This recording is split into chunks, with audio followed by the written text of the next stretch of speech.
Good morning and welcome to Church at Home for Friday, the 20th of August.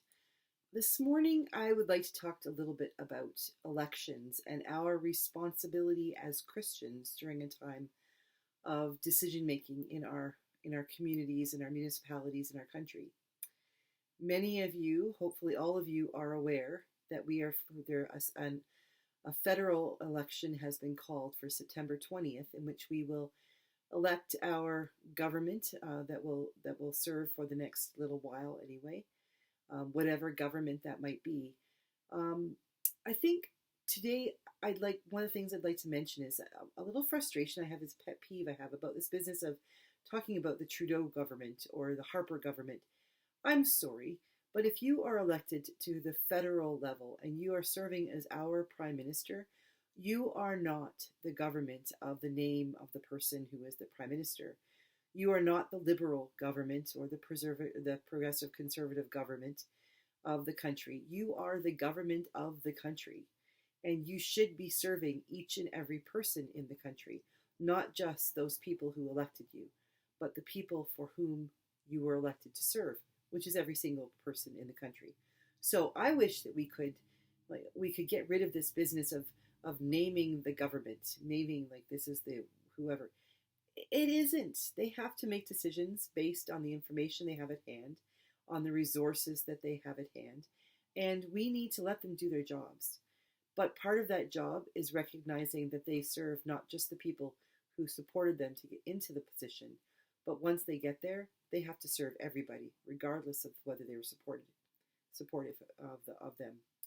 So that's a little pet peeve I have about our system of governance anymore. It just drives me crazy that when we name the liberal government, that sort of implies that we're only the liberals are being served, and quite often that's not the case. There's lots of liberals who don't agree with what's happening, but they're still liberals, and there are probably lots of NDPs or conservatives who have benefited from the liberal government. I think we've all benefited in some way, shape, or form from CERB and other things that have happened, have supported our communities during this COVID crisis. So I think we need to lay aside the bipartisan stuff and just be nonpartisan. How about we vote for the person we feel called to vote for, and then regardless of whether they win or lose, we support the person who becomes our leader, and we encourage them, not by simply saying yes sir, three bags full, sir, but by encouraging them, by praying for them, by speaking to our members of parliament, by signing petitions if we disagree with what they're doing, or speaking up and helping out. Too many times, I think, as members of citizens of our municipalities and our provinces and our in this country, we all have these big opinions, but when the rubber hits the road, the opinions are the only thing that happens. So maybe as we come into this election, whether or not we like it, whether we think it's the right timing for an election, I would argue that there's probably never a good time for an election. But regardless of how we feel about the call of the election, let's now focus on what happens with that call. Let's focus on, where is God calling our country to go? Who is God calling to serve us in the country? And how are we being called to support the ministries and the work of the ministers that take on portfolios and represent us in Ottawa and things like that? The same thing can be said about our municipalities.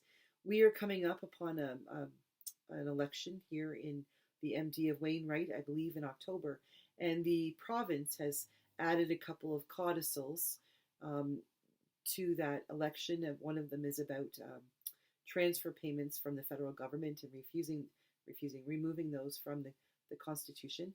And I can't remember for the top of my head. I think I know what it is, but I don't want to say it in case I'm way off base. However, I'm a little concerned that this is politicizing things that people don't understand very well, and the implications for which are extremely, extremely powerful. And so we are called upon as Christians, as people who are faithful to God, to serve God by paying attention, by listening to what is really being said, and how we are called to choose the people who lead us and make decisions on our behalf, just as we do in church. We are called, when it comes to our annual meetings, to choose wardens and treasurers and envelope secretaries and representatives who represent us and who represent us well. But when they get to the table, they vote their own conscience. So we have to know that they're trustworthy. We have to believe in them. We also have to be willing to share our opinions with them and then trust them to make the right decision when the time comes. It's a difficult thing, this whole election process. What happens if we elect the wrong person? What happens if we all get hoodwinked by something, or it becomes a popularity contest, or more than likely a contest of who has the most money supporting them? We have a lot we have to think about. We have a lot we have to pray about. And it's very important that we make faithful, gentle, level-headed, prayerful decisions about who we will support when it comes to putting our X on the ballot, regardless of whether that is municipal, provincial, or federal. We have been given the task of making the decision about where our country will go. And now we have to do that faithfully. We have to do it gently. We have to do it smart. I think another pet peeve I have, and I think it's so wrong. It's not the way that I think anything should be run if we're truly trying to serve other people, is this the way that people campaign anymore. Seems to be no such thing as a gentleman's campaign, where people talk about what's important to them and how they would contribute to the well-being of society.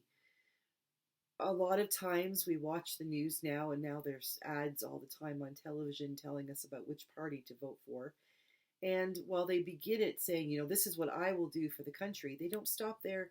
They continue by saying, this is what the other parties have done to pull us down, or this is what they would do, or this is why this leader is such a loser and I would be the better one, etc. It doesn't tell us much about your integrity or your ability to do the job when you spend the whole time trashing someone else. I would hope that whoever is running for the MP in our area, when the time comes, would be less paying attention to who his or her party leader is, and paying more attention to the people he or she will serve. Do we need somebody who's backbiting and vitriolic in office?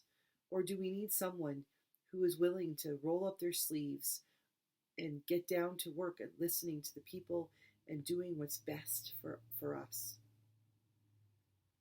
We have been faced with a difficult time.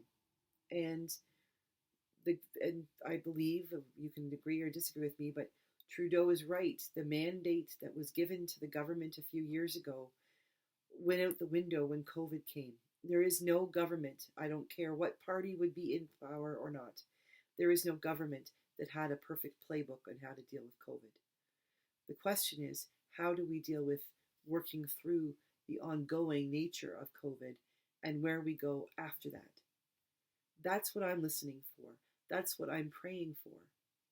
But at the end of the day, I know that God is asking all of us to do our part as citizens, to listen, to educate ourselves, to learn as much as we can, to use wisdom and discernment in our decision making, not simply I'm voting for so-and-so because that's what I've always been, or that's what my dad did, or my mom did, or my wife or my husband does, but to listen to what people are saying, to do that gut check thing. What does the Holy Spirit say about this person? Where do I feel? Do I feel like they're telling the truth? Or is this just to garner my vote? All of these things are important. And on September 21st, when we wake up in the morning and we have a prime minister, whether it is a new one or a continuing one, when our MPs have changed or not, we need to not be angry or frustrated or even jubilant about who has won or who has not won. We need to be prayerful. We need to be faithful. We need to be supportive, because the work that they do is on our behalf. And deep down, I do believe that all of the MPs, all of the people who are willing to stand for town council, all of the people who represent us in the legislative assembly or in our parliament buildings across this country, I do believe that at their heart they do so not out of some kind of greed or personal interest, but because at heart they do really care about the people. What happens to them after they get into office is something else we have to pray about. So as you prepare for your weekend, have a good one and start giving some prayer and some thought to who and what you are looking for in our next governments, whether it's municipal or federal. We all have a part to play. We all need to have our voices heard, but our voices need to be prayerfully shared. Have a great day, and God bless everybody. I'll see you Sunday for a mini church at home on Sunday afternoon, and again on Monday for church at home with Rachel. God bless. Have a great weekend.